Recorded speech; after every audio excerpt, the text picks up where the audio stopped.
E aí, galera, tudo bem? Então, chegamos no último episódio dessa primeira temporada do Tá na Rede e o nosso papo de hoje é sobre moda, sustentabilidade e periferia. E vocês já pararam para pensar o quanto as crises climáticas podem impactar o jeito que a gente se veste e o quanto a sustentabilidade e reutilização de roupa pode movimentar uma economia local? E é por isso que o nosso podcast de hoje nós vamos falar sobre mudanças climáticas e moda e o quanto a questão da reutilização pode movimentar a economia local. E para compor o papo de hoje, nós chamamos Josiel Pazarte e a Eve. E é claro, nós. Eu, Vitória. E eu, Ana Lu. E a gente vai estar conduzindo esse papo, então fica ligado que o nosso último episódio está começando agora.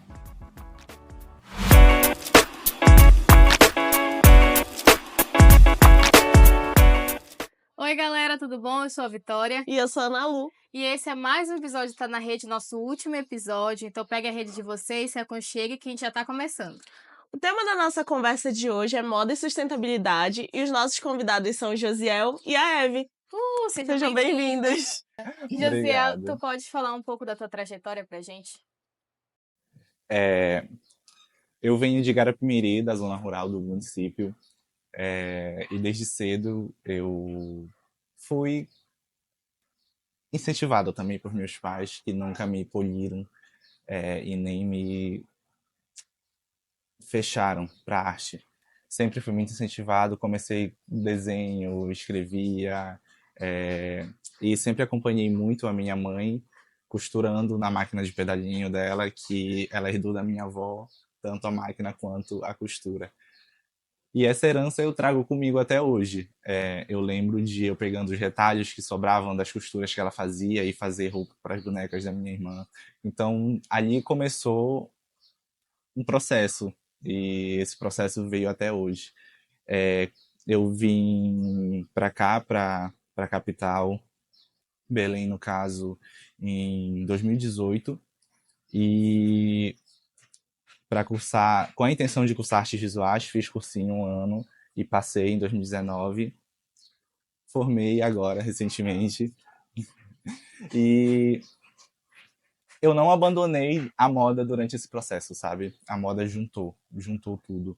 Os processos que eu desenvolvi dentro da Faculdade de Artes Visuais me fizeram aprimorar o que eu já sabia, tanto em todos os campos que a moda consegue abranger, a maquiagem, o design de unhas, que eu comecei a trabalhar muito cedo também lá no interior, fazendo unha, e nesse muito cedo eu acho que eu acumulo uns 13 anos de profissão. E a arte, ela teve presente em todos esses processos. Dentro da maquiagem também eu desenvolvi o processo de estudo e aprofundamento da colorimetria com especificidades em peles negras, porque a minha família é negra e a gente nunca encontrou alguém que soubesse lidar com a gente, sabe? Então, desenvolver esses processos e lidar com a gente mesmo foi um processo que a arte me proporcionou. Isso foi muito legal também. E também acabei desenvolvendo muitos processos que acarretaram de contribuição para a moda.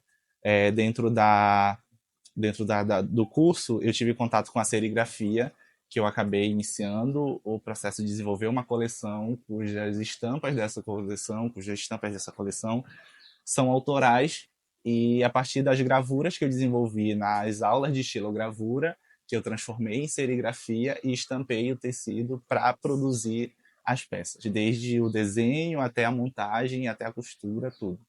Então, foram explosões assim que se somaram e acumularam aí uma pequena experiência. E tu, Eve? Conta um pouquinho da tua história. Oi, gente. Eu sou a Eve, esse é meu nome artístico. E eu sou de Abaetetuba. É uma cidade que fica a 2 horas daqui, mais ou menos. Em 2023, eu decidi vir para cá estudar artes visuais, assim, na cara e na coragem mesmo, porque é muito difícil, né? A gente sair da nossa casa, da nossa família e vir para cá, mas eu vim, tô aqui até agora, né? E aí, a minha relação com a arte começou desde muito cedo. O meu avô era pintor, desenhista, letrista, que lá em Abaeté a gente tem uma cultura muito forte de abrir letras, sabe? De barco, de placas, e ele era muito conhecido por isso. Minha tia desenhava, as minhas tias, por parte da minha mãe, faziam clássicas artes em panos de prato, minha bisavó fazendo fuxico, e ela ensinou isso pra gente desde muito cedo, e eu amo fazer fuxico, assim, sabe? Até mesmo pela história, né? E aí, desde criança também, eu gostava muito de me vestir, assim, com umas roupas diferentes. As pessoas até achavam graça, e assim, ai, lá vai a Evelyn. Era calça boca de sino, que no tempo era boca de sino. Era mochila vermelha. Eu tinha uma mochila vermelha que eu ainda sou desse tamanho, mas antes eu era desse tamanho. E aí eu andava e estudava pra ver a mochila, porque ela era imensa e vermelha. E não dava pra ver eu. E na rua que o meu avô morava, até hoje, o pessoal, quando eu vou lá, eles falam dessa tal mochila vermelha. E aí eu sempre gostei também de desenhar roupas e essa relação só foi crescendo com o tempo. E, assim, por volta de uns 4 anos, eu comecei a costurar. E aí eu aprendi a pisar na máquina com a mãe de uma amiga, e após isso eu fui aprendendo tudo que eu sei até hoje, autodidata. E também trocando experiências com os meus amigos. Sim. E aí, assim, eu vivo da costura e da arte. É uma coisa que eu faço, eu trabalho, eu vivo disso. Mas eu vejo que a costura e a arte são coisas que me fazem viver também. É o meu hobby e meu trabalho, e eu amo o que eu faço sempre. Mas assim, entrando no nosso assunto, né, que é moda e sustentabilidade, eu queria saber de vocês como é que a moda é um reflexo da crise climática que a gente está vivendo. Como é que a gente utiliza a moda para falar sobre clima no nosso cotidiano? Quem responde primeiro? Assim, a gente sabe que a crise climática não é uma coisa de agora, né? Olha o tempo. E aí, assim como as indústrias de papel, de plástico, vidro, têm contribuído com o que a gente está vivendo hoje, a indústria de tecidos também. Porque já começa, por exemplo, para cultivar algodão. São muitos litros de água, e para atingir um jeans, muitos litros de água e químicos que são despejados no solo, que fazem mal à atmosfera. E aí a roupa já pronta vai, assim, as pessoas compram indiscriminadamente, infelizmente.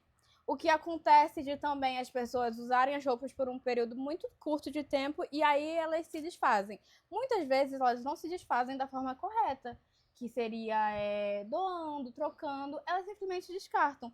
E essas roupas vão para aterros, geralmente em países mais pobres, e assim como o capitalismo faz, né? Os países mais pobres servem, infelizmente, de aterro sanitário para as roupas. E isso contribui muito com a crise climática que a gente está vivendo, infelizmente. Inclusive, quando a gente fala de países mais pobres, a gente não são regiões, né, mais pobres, porque sempre existe aquela cultura daqui, por exemplo, da cidade grande, de o que não se quer mais mandar para os interiores e tudo mais. E quando chega nos interiores, são peças que já às vezes não dão para uso, só que não tem como mandar de volta para cá. E elas acabam acumulando lá, sabe? Sim. De onde eu venho, acontece muito esse processo, assim. E eu lembro das sacas e malas que chegavam, assim, e que até hoje chegam lá, e que não tem o descarte correto, assim. E eu fico... Tá bom, né? E não são só tecidos, assim, são muitos produtos e muitos processos, assim. Mas uma das saídas que a gente encontra, por exemplo, e que eu comecei desde muito cedo a perceber, foi que se não dá, a gente retalhava e dava para as crianças brincarem, sabe? Eu, quando criança, retalhava a roupa e fazia a roupa para as bonecas da minha irmã, por exemplo, sabe? Que também eram bonecas usadas que iam pra lá pra gente brincar. Ou aquele estilo de tapete que é todo Sim, coloridinho. exatamente, Em casa. exatamente. Um nome pra isso, Sim, eu não lembro agora. Mas que também eu passei por esse processo de fazer esses tapetes, por exemplo, para tentar reutilizar todos esses restos de tecidos, sabe? De cortar todas aquelas rodinhas, queimar a borda para dobrar e costurar tudo numa saca, ou então num pano de rede, sabe? Porque eram meios de hoje eu enxergo como meio de sobrevivência mesmo, porque se a gente pegasse todos aqueles retalhos e jogasse e deixasse lá, eles iam poluir, sabe? Patchwork. É. Lembrei. E os resultados que a gente está tendo hoje seriam muito piores, sabe? Mesmo já sendo resultados ruins. Por exemplo, ninguém pode consumir água do rio para ingerir, né? Sim. Não dá, sabe? O consumo de água no interior agora é só através de poço artesiano, sabe? E as famílias que não têm poço artesiano em casa ou vão buscar na casa dos vizinhos que têm a água para a semana ou então para o mês, ou então estão sujeitas a desenvolver vários tipos de doenças devido à contaminação dos rios.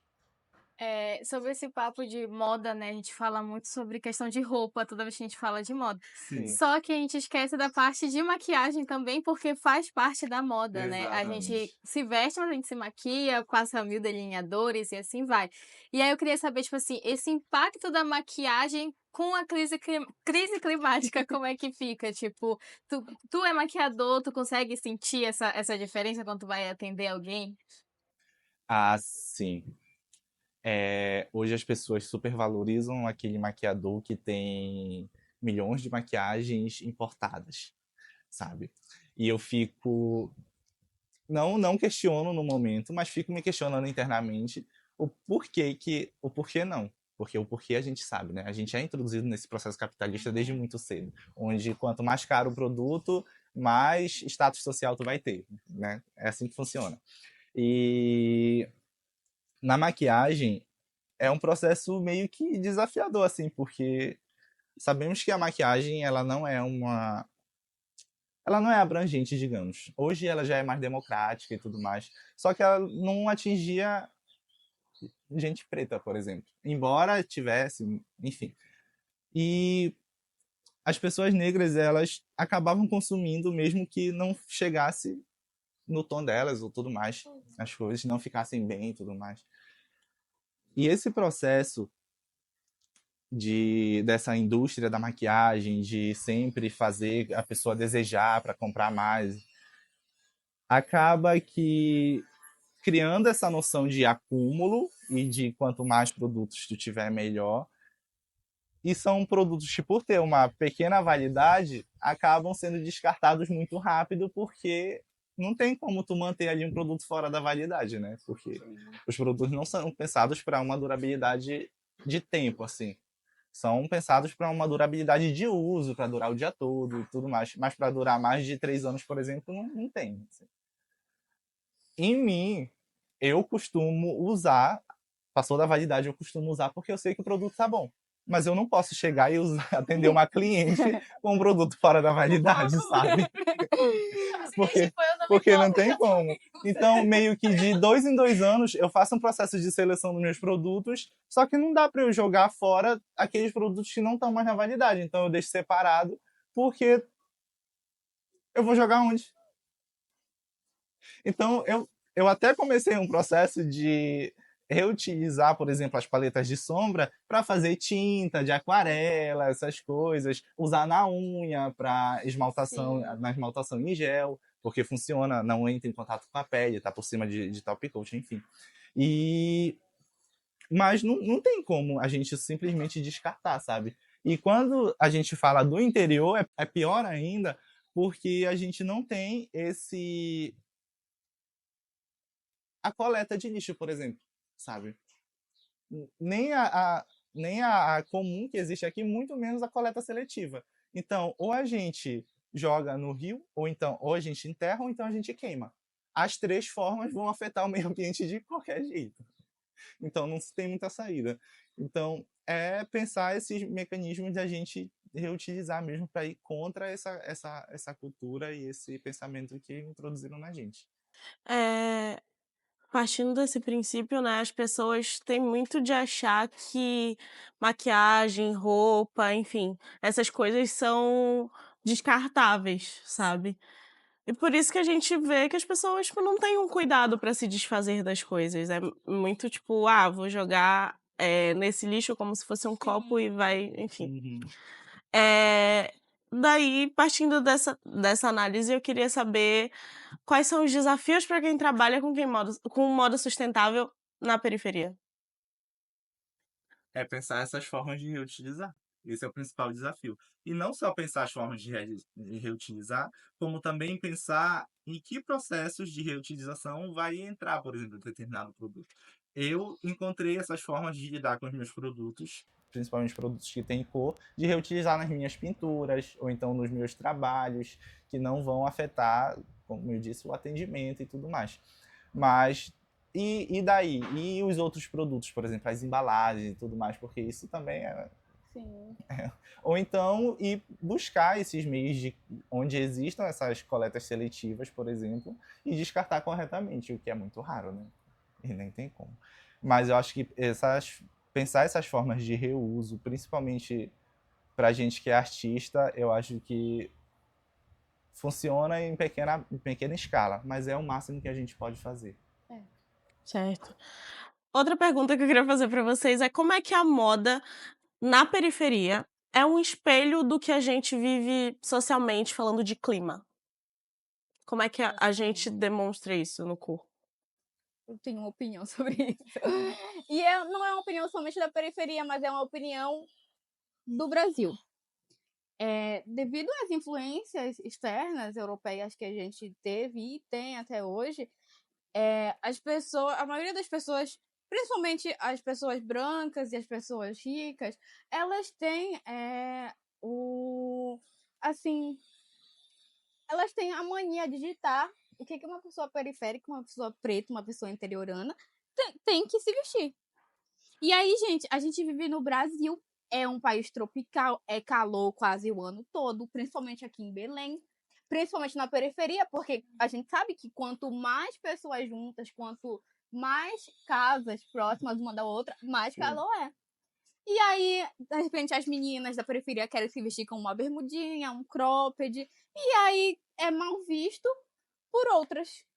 Gente, vamos acordar. Nós estamos aqui no calor de 40 graus.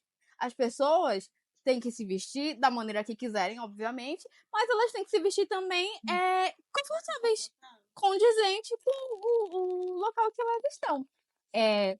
Eu gosto muito de me vestir com uma saia desse tamanho. Quase nada. E aí, e aí eu vou assim para a faculdade e eu já me peguei pensando até que ponto eu ia assim do jeito que eu quero para a faculdade, que é uma forma de eu me expressar através das minhas roupas. Até que ponto isso pode ser bem visto ou mal visto? Porque principalmente se a gente vai nas redes sociais, sempre tem aqueles debates e porque é um ambiente acadêmico, porque tem que ser assim, assado. Mas será que essa realidade se aplica a mim? Porque, né, não, as realidades são muito diferentes umas das outras. Sim.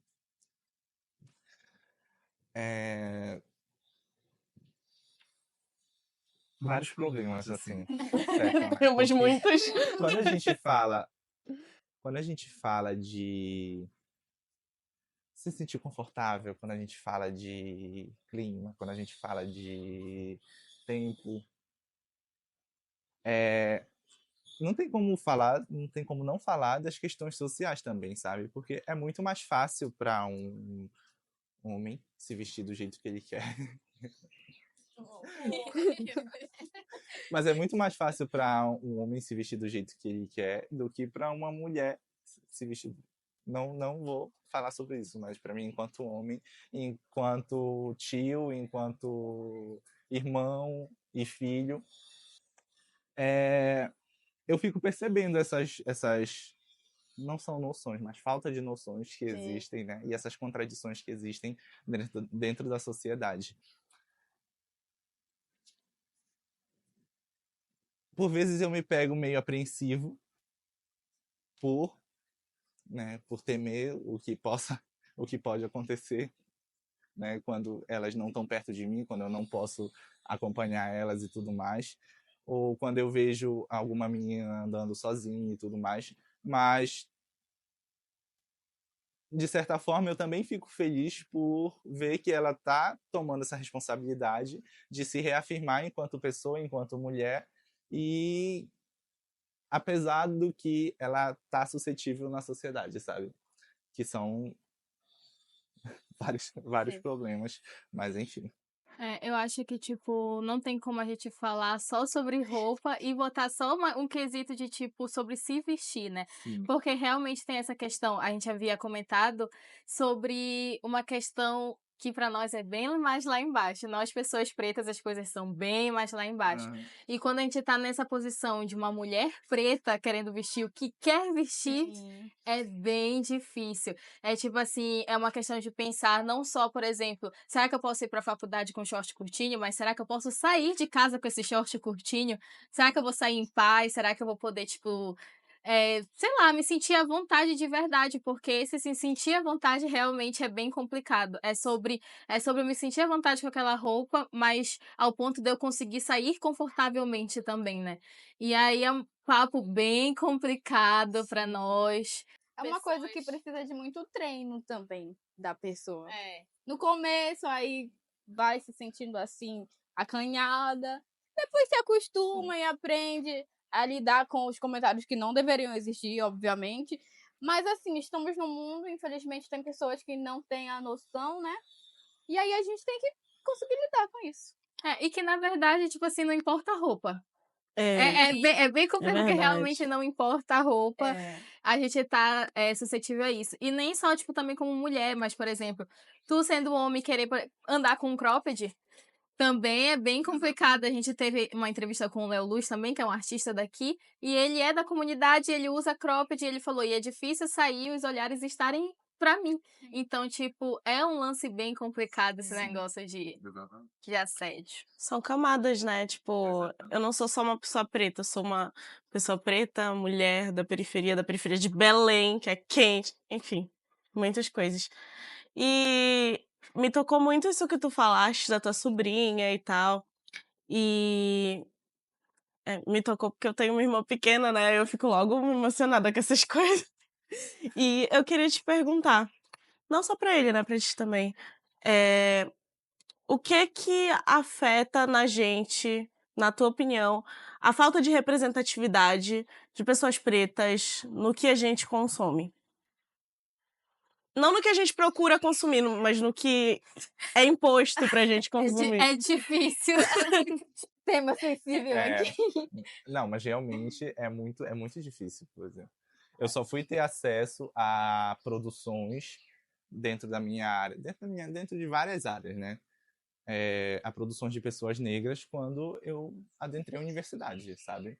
Enquanto eu estava no interior, que não tinha um acesso à internet constante e tudo mais, eu não tinha acesso a esses conteúdos e tudo mais, sabe? Hoje eu acho muito legal olhar para a periferia e poder me inspirar, sabe? Na periferia. E entender que os meus olhares lá para dentro de casa, na minha comunidade, no meu lugar, também eram inspirações para mim e são até hoje, sabe? E entender esses lugares também como pontos de arte, sabe? Como locais de arte, que a arte está. Afinal de contas, o que conceituam arte aqui foi o que roubaram de lá, né? Hoje, as letras que o avô dela abria são arte aqui, estão em todas as galerias. Mas o nome do avô dela não aparece Sim. em nenhuma das galerias, sabe? Meu pai é carpinteiro. Meu pai é carpinteiro. Dentro da Faculdade de Artes Visuais, eu fui muito elogiado pelas minhas xilogravuras, sabe? Mas eu não aprendi a xilogravura lá na universidade. Eu trouxe do meu pai, que é carpinteiro e sabia talhar uma madeira como ninguém no interior, sabe? Então, são conhecimentos que a gente é introduzido muito cedo, mas que esse conceito de civilidade, ele acaba roubando da gente essa oportunidade de entender desde cedo como processos conceituais. E a gente acaba tendo como processos cotidianos, né, que são processos comuns. E a gente só vem, e muitas pessoas entram na universidade e não entendem que esses processos, e não fazem esse link, que esses processos de lá, cotidianos, são os mesmos processos que são desenvolvidos aqui, só que são conceituados e autores são citados para justificar e tomados da gente, sabe? Só que a prática que tem lá não existe aqui. Não tem. Não tem. Esse comentário me pegou demais, porque umas semanas atrás eu estava na faculdade tendo uma discussão sobre o quem é o artista. O artista é só quem está na universidade? É só quem está estudando isso? E uma pessoa simplesmente pegou e disse: sim. Mas aí, tipo, e quem, por exemplo, a minha área é o cinema. Quem é que tá no cinema, nunca fez nenhuma faculdade de cinema, mas, porra, tem 20 anos de profissão, aprendendo nas ruas, não é artista? Sim. E eu, tipo, me identifiquei muito com isso, porque eu fiquei, sabe? Como uma pessoa pode dizer isso, gente? Como é que o conhecimento da vida não conta pra nada? É a visão elitista que as pessoas têm. Porque, assim, para algumas só serve se a pessoa tiver o diploma para garantir que ela estudou tal coisa. E não é assim que funciona, gente. No mundo tem gente espalhada que Exatamente. sabe das coisas. Às vezes é uma coisa intrínseca à pessoa, porque já vem, ó, de gerações e a pessoa não tem o diploma, mas isso não quer dizer que ela não seja artista. Com certeza. Isso, na verdade, é um ponto, tipo, que pega muito pra gente no quesito moda também, porque por muito tempo por muito tempo não, a gente ainda é marginalizado pela roupa que a gente escolhe vestir, mas lá fora é visto como uma coisa, uau, o Sim. Brasil Core, eu amo falar sobre isso, Brasil gente. Core. O Brasil Core que super saiu, assim, numa grande trend, ai, a galerinha de blusa de Brasil, de biquíni, de shortinho, enquanto que a gente tá sofrendo por vestir essa mesma roupa. E aí, tipo, o jeito que a gente é comercializado lá fora é totalmente, assim, diferente do que realmente a gente vive Verdade. na pele. E é a mesma situação do que tu falou. Poxa, eu vivi isso lá, mas pra dar um reconhecimento, tu precisou entrar numa faculdade, ter um Exatamente. diploma pra dizer assim, olha, eu sei fazer isso aqui. Eu acho que o fato de eu ter me formado em artes visuais vem muito disso, sabe? De querer reafirmar o lugar dos meus enquanto artistas através de mim. Sabe? Eu dizer hoje que eu sou um artista e ter um diploma de artista, mesmo não precisando de um, isso não quer dizer só sobre mim. É de uma geração toda que foi totalmente apagada, sabe? O meu processo de fazer a xilogravura, transformar a xilogravura em serigrafia, estampar o tecido, recortar, fazer os cortes, os moldes e costurar a roupa a partir daquilo, é um processo que a minha avó desenvolvia, sabe? Porque ela comprava uma peça de pano para fazer roupa para todos os filhos, sabe? Então, eu dizer que a minha avó não foi uma estilista, ela criava as roupas da família toda, cara. Não tem como, sabe? A minha mãe passou anos costurando roupas de quadrilha, aquelas roupinhas, sabe? Infantis de rendinho e tudo mais. Criando e tudo mais. As pessoas levavam um modelo, ela transformava o modelo em outro muito melhor, sabe? Então, eu fico hoje eu me pego pensando já com essa maturidade que eu acabei precisando ter desde que saí de casa, né, que eu já tinha, né, mas aflorei, literalmente. Mas que a gente precisa ter para administrar nossa vida aqui nessa cidade turbulenta e tudo mais. É, é impressionante, assim, a percepção que a gente acaba tendo no antes e após, sabe? Sim. São campos totalmente diferentes, assim. São meios de transformar mesmo. E uma das guerras que a gente acaba tendo nesse caminho é que a gente não seja os últimos, sabe? A luta tá aí, cara. Tá, agora eu tenho uma pergunta meio, não sei, meio polêmica. Eu acho que a resposta é bem objetiva. Vocês se sentem valorizados no meio que vocês trabalham? Eu sim. Sim. Sim. Eu sou costureira, né?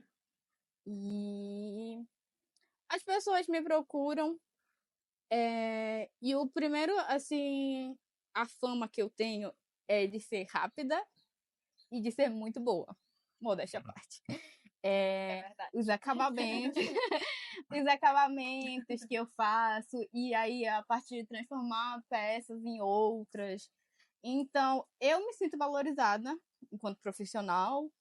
Eu cobro o que eu acho justo e as pessoas me pagam o que eu cobro. Mas eu sei que as costureiras, principalmente, não têm esse prestígio, a maioria delas. Ai, porque é a tia do bairro, então ela vai cobrar R$ 2 para fazer uma coisa. Gente, a gente precisa ter consciência, né? De que ali é uma profissional que está há muitos anos fazendo o que ela faz, se aperfeiçoando, e que ela devia ter o devido valor naquilo que ela faz. E aí eu também pinto roupas, né? Eu gosto muito de pintar. Também é um trabalho que é valorizado, mas eu vejo também que é mais entre as pessoas da faculdade e as pessoas do audiovisual de alguns filmes que a gente já trabalhou junto, né? E aí, por mais que eu me sinta valorizada agora, eu entendo que a classe como um todo, a classe de artista, precisa de mais valor, sim, para todos. Eu, para mim, depende do lugar onde eu tô e depende das pessoas que estão me cercando. Hoje eu percebo que dentro do ambiente que eu frequento enquanto faculdade, eu sou valorizado, sabe? Principalmente reconhecido. Então isso é muito bom, sabe? Dentro da minha comunidade, eu sou reconhecido, quase valorizado. Mas reconhecido. Eu trabalho dentro da moda como design de unha, maquiador, estilista e tudo mais. E como design de unha é um processo muito bom, digamos assim, sabe? Eu sou reconhecido porque eu sou bom no que eu faço, cara. Sim. Hoje eu posso falar isso sem outras pessoas dizerem para mim, precisarem dizer que eu sou bom para eu poder afirmar que eu sou bom. Eu sou bom porque eu sei que eu sou bom. Eu estudo pra caramba, não tem como A gente eu precisa não dessa ser bom. consciência. A gente, enquanto pessoa preta, não tem outra. Hoje, infelizmente, a gente não tem opção a não ser bom Exato. no que a gente faz. A gente não tem opção para procurar ser testar, melhor. né? Exatamente. A gente tem que entregar beleza, né, e qualidade. E dentro do campo da maquiagem, também eu sou valorizado. Teve um evento no interior ano passado que eu tinha, acho, mais 6 clientes para atender no mesmo dia, sabe? Noivas. Inclusive, eu fiz o vestido das noivas, a unha das noivas, a maquiagem das noivas. Então, tudo são processos assim que levam tempo até as pessoas se acostumarem com o teu trabalho, por eu ser um homem dentro da maquiagem, dentro fazendo unha, e dentro da moda, vestindo mulheres e tudo mais, porque o meu maior público com mulheres, mas ainda não o suficiente, ainda não valorizado o suficiente para poder dizer, eu sou valorizado, sim, sabe? Mas eu, enquanto pessoa, me valorizo. E não estou ali para aceitar menos do que eu mereço. Então, se precisar dizer não, eu vou dizer não. Deixar de atender alguém por falta de valorização, eu vou deixar de atender. Sem o menor peso na consciência. Sem o menor peso na consciência. Já fiz isso. Hoje eu consigo dizer não tranquilamente. E é o meu maior gosto é encher a boca e gritar. Não. Por nada. Hoje não. Eu não gosto do contexto. Eu acho interessantíssimo falar sobre essa questão da valorização, porque assim, gente, eu sou muito suspeita a falar, porque eu conheço o trabalho dos dois. Já fiz unha com o Josiel, inclusive a gente tem que marcar de novo. E, tipo assim, é um trabalho muito bom, o trabalho dos dois. A gente, na verdade, é de trabalhar juntos, né? Então, tipo assim, quando a gente fala sobre valorização, me pega muito a questão do tipo, hoje a gente é valorizado. E muitas pessoas elogiam o nosso trabalho, né? Só que quantos vêm até a gente? Eu lembro que quando tu fizeste a minha unha, eu fiz a unha com o Josiel e no meio do trabalho todo mundo ficou, linda tua unha, maravilhosa, ai, lindo, não sei o quê. E aí, quantas falei dessas 1000 pessoas vieram até o Josiel e falaram assim, ai, marca comigo pra gente, vamos fazer a unha. Então, tipo, esse lance de valorização, assim, ainda pega um pouquinho, porque as pessoas precisam também vir até nós, gente, não é só falar que o nosso trabalho é bom, vocês têm que vir trabalhar com a gente também. E tem aquele ponto, né, que desdobra dessa questão de todo mundo achar bonito, mas ninguém te procurar para fazer, sabe? Sim. Ou então, quando te procura, quer que tu faça por um preço abaixo do mercado, mas acaba fazendo com, enfim, outros profissionais que cobram acima, mas não entregam o mesmo resultado que Sim. tu, né? E eu fico assim, mano, quem perde é tu. Quem perde é tu, sabe? A gente estuda, a gente se dedica muito para fazer uma entrega no nosso trabalho, então é isso, né? Tu não quis, sinto muito, sabe? É interessante isso que vocês falaram, né, que eu me vejo muito nessas questões de tipo, eu me sinto valorizado e aonde eu moro eu também sou valorizado, porque as pessoas conhecem e confiam no meu trabalho, sabe. Só que o problema é quando vem do alto, né, do alto, assim, do pessoal diferente, que não costuma muito valorizar o nosso trabalho. E aí, nesse pique de, tipo assim, da diferença da valorização para reconhecimento, né? Como é que a gente pode, assim, hoje em dia, tipo, mostrar e ter mais valorização do que reconhecimento? Eu acho que o primeiro ponto é a gente se entender como artistas, independentes de qualquer coisa, e começar a valorizar uns aos outros enquanto profissionais, sabe? Certeza. Eu lembro de quando eu cheguei no curso de artes visuais na UFPA, a gente não tinha um histórico das turmas anteriores de união, assim, sabe? De um apoiar o trabalho do outro. Eram grupos, assim, que se dilaceravam, assim, que dilaceravam a turma. E já teve casos, por exemplo, de alunos arrancando anúncios de bolsa, sabe? Da parede depois que se inscreveu. Eu fiquei. Mas enfim, né? Que A turma absurdo. de 2019, assim, foi uma turma que, claro, se separou em grupos, como toda a turma, mas os grupos continuaram unidos ali, um valorizando o trabalho do outro, divulgando o trabalho do outro. Eu acho que nesse campo artístico, o principal ponto é isso, sabe? Hoje eu posso dizer que eu me inspiro em trabalhos da periferia, sabe? O trabalho da Naila Vieira, enquanto estilista, ela é formada em moda, é o mais recente que ela teve, de uma coleção inteira desenvolvida a partir de peças jeans, que ela fez outra coleção. São, é uma coleção muito incrível, sabe? Aí eu me vejo talhando ali. Eu me via, posso me ver algum dia usando todas aquelas peças, sabe? Deixa eu ficar. Aí um convite pra collab nela. Sim. Mas eu acho que esse é o principal ponto, sabe? A gente, enquanto artista, apoiar um ao outro. Enquanto não acontecer esse apoio de dentro da comunidade, não tem como a gente ir buscar e querer esse reconhecimento, esse apoio e essa valorização externa. É como a RuPaul fala, né? Desculpa.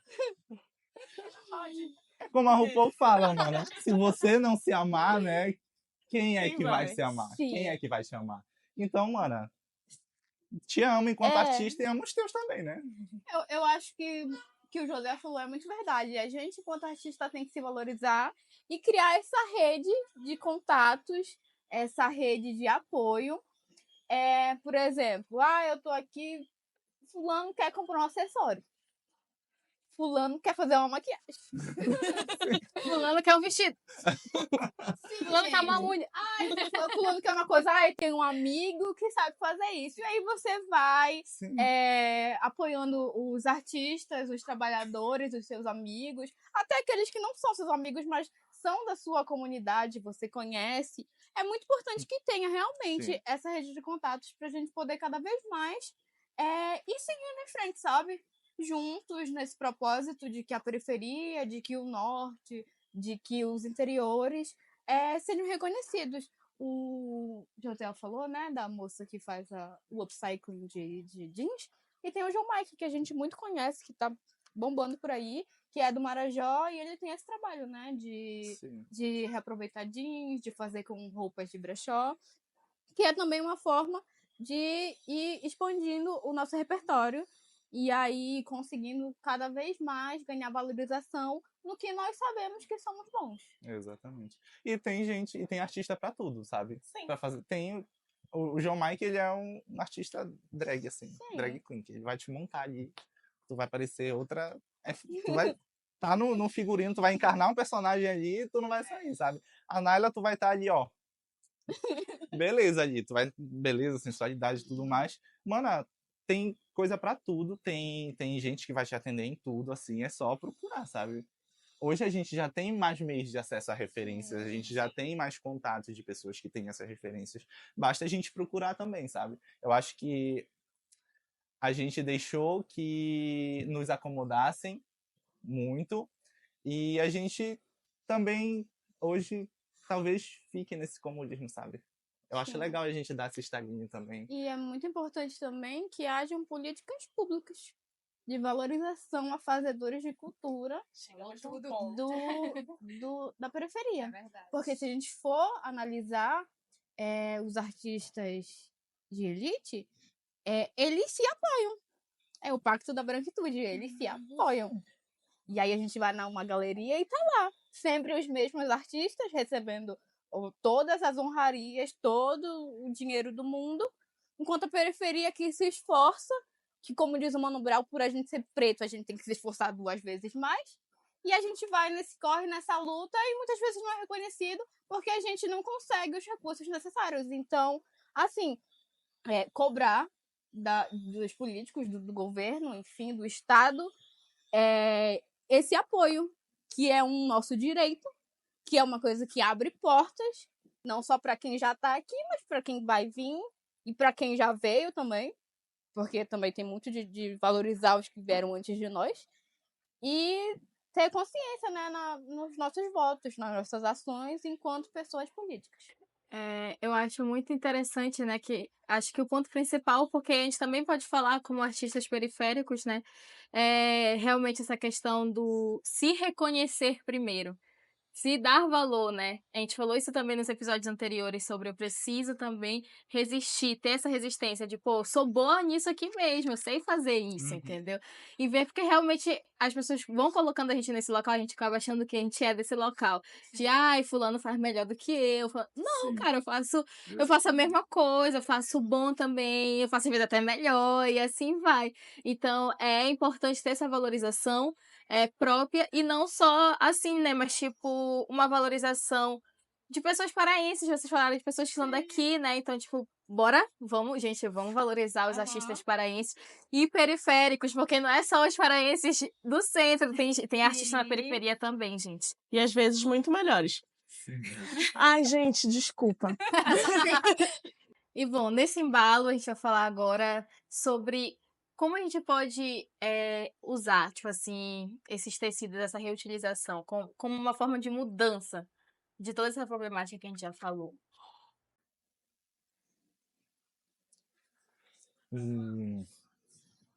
Acho que o que já se faz é transformação de peças, reutilização e tudo mais. É um termo que está na moda, assim. Mas eu acho que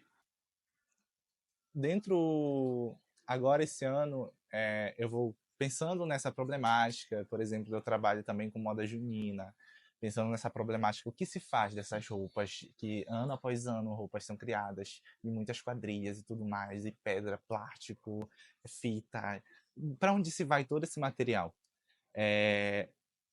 Eu vou trabalhar com uma quadrilha a partir da reutilização, sabe?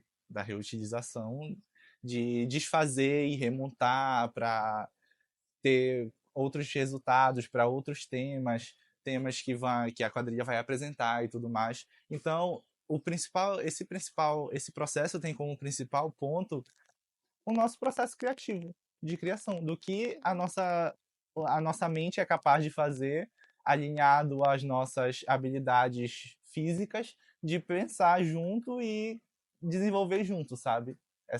Essas formas. Pensando também em quem vai vestir, o que vai fazer durante estar vestido e tudo mais. Porque quadrilha é dança, é balanço, não tem cuidado, não existe cuidado, sabe? Então é pensar essas 1000 formas. Então, isso começou a me preocupar ano passado, quando eu tive que fazer uma roupa do zero, de quadrilha, né? Comprar tecido e tudo mais. E vi o absurdo de gasto que a gente tem para comprar material e o tanto de material que acaba indo fora, porque não tem essa prática de reutilizar, por exemplo.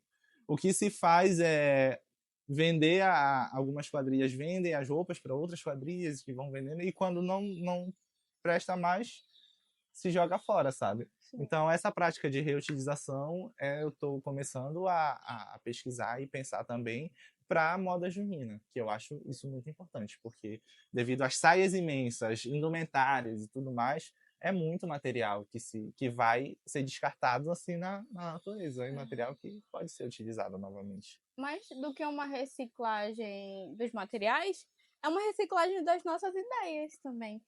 Porque a gente tem muito potencial para pensar no que pode ser feito. Eu costumo fazer roupas com materiais que não são feitos para virarem roupas. E assim, eu gosto muito, eu vou experimentando, às vezes não dá certo, mas tudo bem, faço e outra coisa, fica tudo bem. A gente pode fazer, por exemplo, bolsas com sombrinhas. Eu já vi um curso desse, bolsa com sombrinha. A gente pode transformar retalhos em bolsas, em fronas, tapetes. Também, além de reciclar as roupas para transformá-las em novas, que tenham mais a ver com o nosso estilo no momento, a gente pode organizar na nossa comunidade ou no nosso grupo de amigos uma noite, um evento de trocas de roupas. A gente leva as roupas que a gente não, de repente não é mais do nosso estilo e vai trocando, né? Assim, vai circulando, é uma moda circular, é uma coisa que também ajuda a gente a criar um estilo próprio, aí mudando, porque mudar pra melhor é sempre bom, né? Sim. E aí a gente vai seguindo assim, quando de repente a gente achar que já não cabe mais, a gente pode doar para bazares de comunidades, de igrejas, de amigos.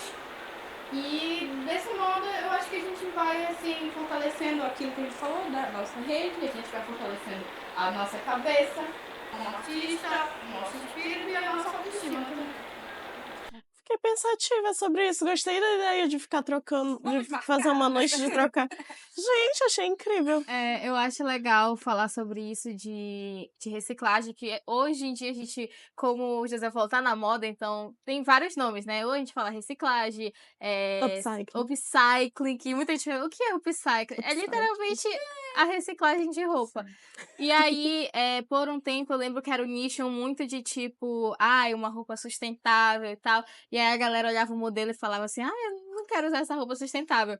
E aí eu costumo dizer, tipo assim, pô, se você viu um modelo que você gostou, é só você pegar um pano, reutilizar e fazer no modelo que você quer. Não precisa ser daquele jeito que você viu. Pode ser do jeito, da forma que você quer. E acho que, tipo assim, a Emily é um grande exemplo disso, porque eu já vi ela fazendo realmente peças, tipo, que se a gente for numa loja, a gente vai olhar e falar assim, amei. Aí quando vê 5.000 reais numa peça que ela faz com outros tecidos reutilizáveis. Lembro que no primeiro filme que a gente trabalhou junto, de vez em quando eu vi ela postando, tipo, os retalhos lá, né? Aí ela, a sainha que eu fiz com os retalhos. E não, ironicamente, gente, ela é tão rápida que ela já fez o moletom numa tarde. E na noite ela já usou o moletom. Sim. Caramba, aquele do É. O Maluco no Pedaço. Sim. Incrível. E, bom, acho que puxando um pouco desse gancho que, tipo, tu apresentou algo que a gente pode fazer como evento, a gente pode vender um pouco o nosso peixe também e falar do Periferia Tá na Moda, que é um evento também de moda sustentável e da periferia, né? A gente tenta trazer essa questão, tipo, de reafirmar nossa identidade periférica através da nossa moda e reutilizando roupas para que a gente possa reduzir esse consumo de fast fashion por aí. E, enfim. Ai, gente, tem tanta coisa pra falar do Periferia Tá na Moda, eu vou deixar a Ana Lu falar E também. foi um lance que surgiu de uma ideia compartilhada. A gente tinha ideias diferentes e acabou se juntando e fazendo o que vocês conhecem hoje. Periferia Tá na Moda, que já vai pra terceira edição, aguardem. E é muito esse lance de, tipo, fortalecer a rede. Quando a gente se juntou pra falar sobre isso, né, foi porque a Ana ouviu minha ideia. A Ana, nossa amiga, que tá aqui na produção, inclusive, maravilhosa. Oi, Um Ana. beijo, Ana. É... E o Marcel também, que tá na nossa produção. Oi, Marcel. Oi, Marcel. Um beijo, Marcel. Mas enfim, a Ana ouviu a minha ideia, ouviu a ideia da Vitória, juntou as duas numa pizzaria e falou: conversem. Como se estivessem botando a gente de castigo pra gente falar sobre as ideias. E é esse o lance de fortalecer a rede, sabe? Hoje a gente tá atarefado pra caramba? Tá, mas a gente ama o que a gente faz e a gente sabe que tá dando retorno pra nossa comunidade também. Tipo, uma conversa entre 3 pessoas se tornou um evento que já tá indo pro terceiro ano, saca? E isso me dá gancho pra uma próxima pergunta. Como é que a juventude periférica ribeirinha pode se juntar e fazer acontecer eventos e discussões sobre moda sustentável na periferia? Eu acho que parte muito daquele ponto que a gente falou já sobre se entender, sabe? E se gostar enquanto pessoa ali que está se atualizando e se vestindo do jeito que quer, sabe? Parte muito disso. E a partir disso, e se conectando com essas pessoas que também se vestem do jeito que gostam e que querem, e que se vê e se enxergam nessas outras pessoas, para se juntando ali, sabe? Porque às vezes tu não gosta de determinada peça, mas tu vê um amigo teu usando e tu vai usar também, sabe? Tu vai usar por causa do teu amigo. Sim. Tal qual foi a conversa que vocês duas tiveram, sabe? Então é isso que acontece também quando a gente se aproxima das pessoas que têm essas relações mais estreitas, sabe, com a gente. Eu acho que parte muito dessa questão individual também de cada um. O primeiro passo.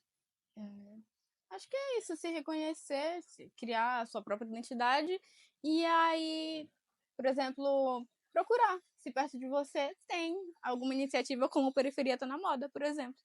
E aí a gente pode se unir, perguntar se a gente pode participar, ficar por dentro, divulgar, né, Uhum. que é muito importante, pra ir sempre assim, se conectando e fazendo a parada acontecer pra fora e pra dentro também. Inclusive, gente, antes da gente puxar outro gancho, eles participaram do Periferia Tá na Moda com a gente, tá? Ele foi maquiador da nossa primeira edição e ela desfilou, que isso também é uma forma de mostrar a moda. Ela desfilou pra gente Ela na desfilou edição uma peça passada. dela. Uma peça. Exatamente. Também, para quem não tem. Não, eu tenho um trabalho muito forte também, e muito foda, dentro da moda festa adulta e infantil. Quando a pessoa me procura para fazer um vestido de noiva, um vestido de 15 anos, não é o primeiro pensamento dela um vestido que seja de peças já existentes. Então, para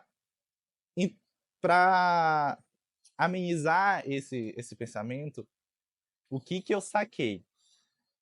De fazer peças do zero, mas que tenham 3, 4 ou mais formas de uso daquela peça, para que a pessoa não possa usar só naquela ocasião, mas também usar de outras formas, ou então, se a pessoa não quiser a peça, me devolver a peça para ficar em um acervo pessoal, sabe? E a partir desse acervo eu começar a trabalhar também.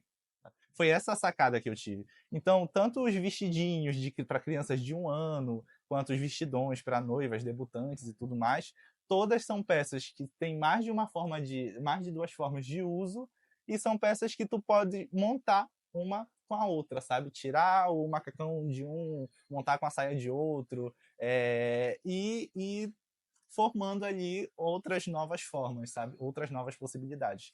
E esse foi o diferencial e a sacada assim principal de manter as pessoas atentas para essas diferentes formas de usar o que seria só uma peça, sabe? Então, aí já tem um grande pontapé, assim, as pessoas entenderem que em uma peça pode ter milhões de formas de uso, sabe? Sim, muito importante a gente pensar na versatilidade do que a gente tem, para que a gente não caia na armadilha de acumular muita coisa, né?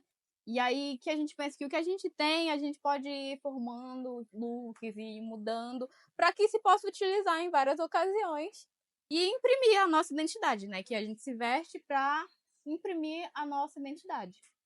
Eu acho que fica também como uma dica, né? Para que tudo isso aconteça, a gente precisa consumir conteúdos de pessoas que têm um pensamento bem próximo ao nosso. Não adianta a gente querer se vestir, sei lá, com saia e consumir conteúdo de quem veste calça.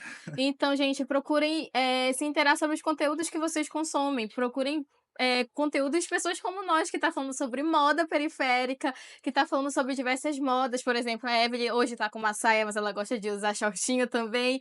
E assim vai. Então, assim, gente, saibam consumir também os conteúdos. É isso, é importante a gente procurar conteúdo de pessoas que são como nós, não só no estilo, mas também na aparência, porque representatividade é tudo. A gente precisa se ver no que a gente consome, precisa se ver. Consumam conteúdos de pessoas pretas. Opa! Gente, eu sou uma pessoa que gosta muito de pesquisar sobre públicos. E o meu público Sou eu, gente. O meu público são as pessoas como eu. Eu abro a galeria e fico, ai, que linda. O meu público são pessoas como eu, sabe? São pessoas como a gente, jovens, de periferia, jovens, pretos, enfim. Não só pretos, porque todos têm meu coração. Amo jovens. De periferia. De periferia. E eu queria perguntar pra vocês como que a gente pode. Tipo, eu sempre pergunto formas de atingir novos públicos com debates sobre moda, sobre sustentabilidade, enfim. Acho que eu já até fiz essa pergunta, mas eu vou reformular ela um pouquinho. Como que vocês gostariam de ser atingidos por esse conteúdo? De que forma, sabe? Porque, tipo, nem todo mundo se atrai por rodas de conversa, nem todo mundo se atrai por podcasts, videocasts, enfim. Gostaria de saber como que vocês gostam de ser consumidos por isso. Como uma pesquisa pessoal mesmo. Assim, como tu falou, não é todo tipo de conteúdo, de evento que vai atrair uma pessoa. Às vezes ela pode até se interessar, né? Pelo que vai ser falado, pelo tema, mas ela não se interessa pela forma. E aí eu acho que vai muito da organização, utilizar da sua criatividade, conhecer o seu público, e aí a gente vai pegando ideias, assim, de formar eventos. Tem gente que gosta de desfile, tem gente que gosta de conversa, tem gente que gosta de ensaio fotográfico, por exemplo. Então, acho que é isso. A gente vai tentando ver qual a melhor forma para isso acontecer. E a realidade é que tem que meter a cara, real. Tem que ir testando, tem que ir fazendo. Vai falhar às vezes, mas... E continuando sempre, né? Uma hora a gente vai conseguir ter, assim, a maior gama de eventos, enfim, de artifícios que puder, para poder ser atingido e atingir o público também. É isso. Gente, a gente já tá se encaminhando pro fim do nosso programa de hoje. Mas antes, eu sei que vocês viram nas nossas redes, a gente colocou uma caixinha de perguntas para as pessoas fazerem perguntas, tanto para vocês quanto pra gente responder. E bora ver quem respondeu, bora ver quem tá na nossa rede. A primeira pergunta é do nosso querido Léo Luz. E ela diz: qual dica vocês dão para alguém que quer customizar uma roupa pela primeira vez? Vai, eu vou. Começa do básico. Tem um camisão, vai, talha o camisão, faz tiras, trança essas tiras, se tu quer uma coisa mais diferenciada, tira a gola, ou então detalha a gola, cortes aleatórios, porque cortes retos são mais difíceis. Sim. Eu acho que cortes aleatórios, para quem tá começando, não ir na intenção, não, eu tenho que cortar essa bainha certinha, mas ir lá fazer aquele truque da blusinha e tudo mais. Eu acho que a minha dica é ter as duas ferramentas para iniciantes mais importantes: a tesoura e a cola de tecido. Porque se tu tem a tesoura, tu faz o que o José falou, de tirar a gola, a manga e vai cortando, vai fazendo. E aí, eu quero colocar aqui um aplique, um brilhinho, uma coisa. Você vai lá com a cola, rapidinho, coloca miçangas, coloca strass, coloca aplique, que pode comprar pronto nos armarinhos, né? E assim você vai começando. E tenha paciência, porque não é de uma hora para outra que a gente fique imediatamente perfeito em uma coisa. Tenha paciência que vai dar certo. E não tenha vergonha de usar o que você fez pela primeira vez, hein? Por experiência própria, tentem usar colas não tóxicas. Por favor. E não se desesperem se a cola colar no dedo de vocês também. A próxima pergunta é da Mia Marliveira. Como eu posso contribuir com a diminuição da crise climática em relação à moda? Mana, é chique repetir. É chique repetir peça. Repetir.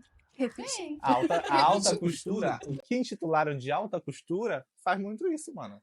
Então não é tu, uma pobre, né, da periferia, que vai ser diferente. Lembrem-se, roupas não são materiais descartáveis.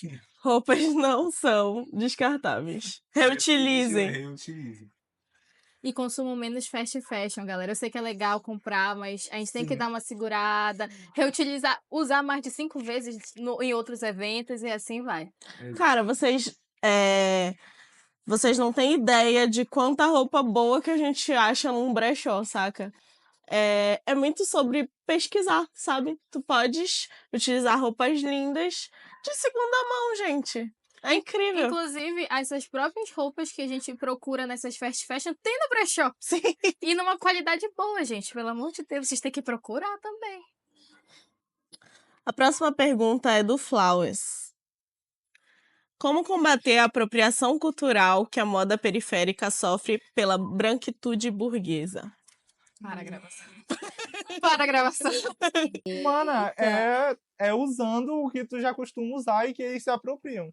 Sim. E fazer essa pesquisa de registros e tudo mais, né? E registrar esses usos também. Porque existe essa pesquisa de registros, sabe? Teve recentemente, inclusive, eu vi sobre o corte de cabelo, que tá hypado agora, né?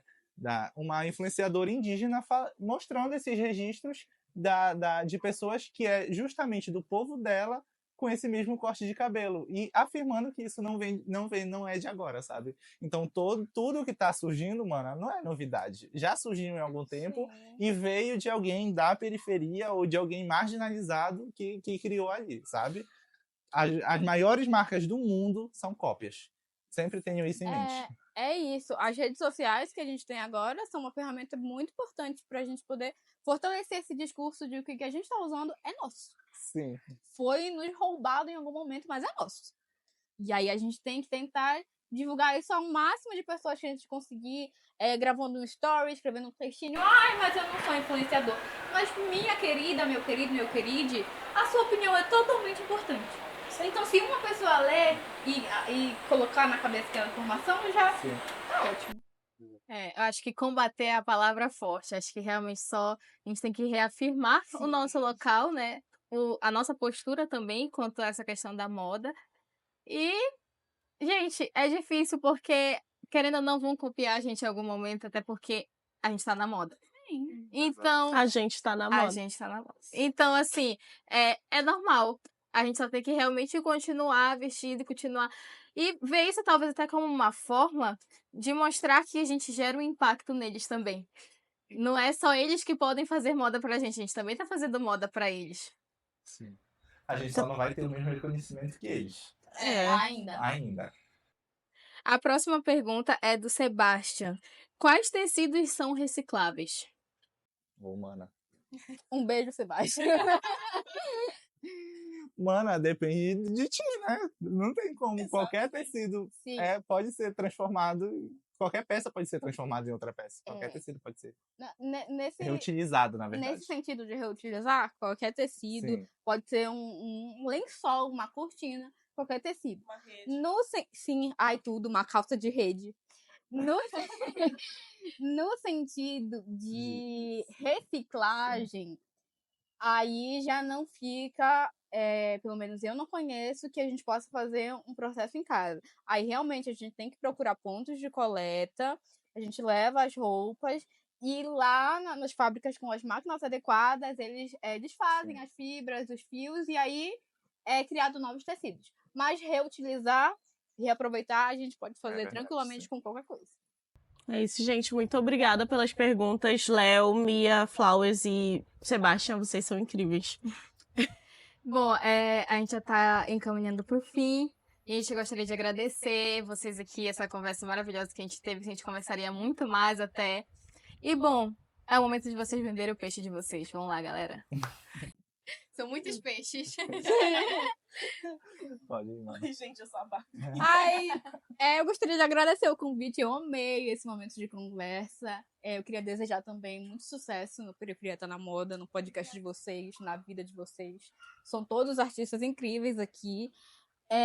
Me sigam nas redes sociais, @eveveve, EWE. E se precisarem de costura, se precisarem de ajustes, se precisarem de fabricação de roupas, se precisarem de customização de roupas com pintura, com tudo, é só me chamar que a gente conversa, a gente pode até fazer junto, eu ensino, tudo bem.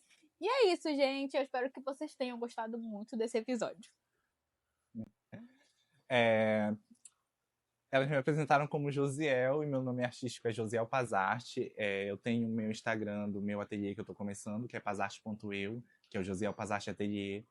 Não trabalha só eu, trabalha eu e as minhas irmãs, a minha mãe. E a gente atende os mais variados ramos, assim, sabe? Eu e a minha irmã, eu ensinei ela a fazer unha, treinei ela para fazer alongamento de unhas. E o meu estilo de trabalho são coisas de negronas, assim, sabe? É unha de negrona, roupa de negrona, muito 3D, bordado, essas coisas. E se vocês precisarem de peças, peça para usar em casamento, num aniversário que eu não vou ser aniversariante, num barzinho, tu vai ter uma peça que tu vais usar em todos os 3 eventos, porque aqui a gente trabalha com versatilidade. E também trabalho com maquiagem. Eu tenho uma pesquisa muito legal dentro da maquiagem pele preta, de estudar colorimetria e de desenvolver os processos e achar o teu tom perfeito no pouco tempo que a gente consegue, no menor tempo que a gente conseguir. Então, em tudo que eu procuro fazer, a base o lema do meu ateliê é... Eu vou me lembrar, calma. A gente trabalha com 3 coisas: exclusividade, excelência e arte, sabe? Então, ali vai estar envolvido essas 3 coisas. Eu vou entender o que tu quer, eu vou entender o que tu gosta, eu vou entender o que funciona no teu corpo, as tuas características, e a peça vai ser desenvolvida, ou então o trabalho vai ser desenvolvido especificamente para ti, sabe? Esse é o principal diferencial, assim, de todos os meus atendimentos. E qualquer outro trabalho que tu queiras, que tu tenhas interesse, mas que tu podes entrar em contato, que se eu não te atender, eu vou indicar pessoas que vai te atender perfeitamente, sem problema nenhum. E é isso, gente. Consumam também o conteúdo deles, contratem eles, que são pessoas incríveis, estudantes de artes visuais. O José é formado, gente. Ele se formou em artes visuais. E é isso, gente. Muito obrigada mais uma vez. Este é o nosso último episódio da nossa primeira temporada. Então, assim, gente, fiquem conectados com a gente. A gente espera vocês nos próximos episódios das próximas temporadas. Fiquem atentos nas nossas redes para as nossas novidades. E é isso. Muito obrigada por terem acompanhado a gente até aqui. E até logo, gente. Tchau. Tchau.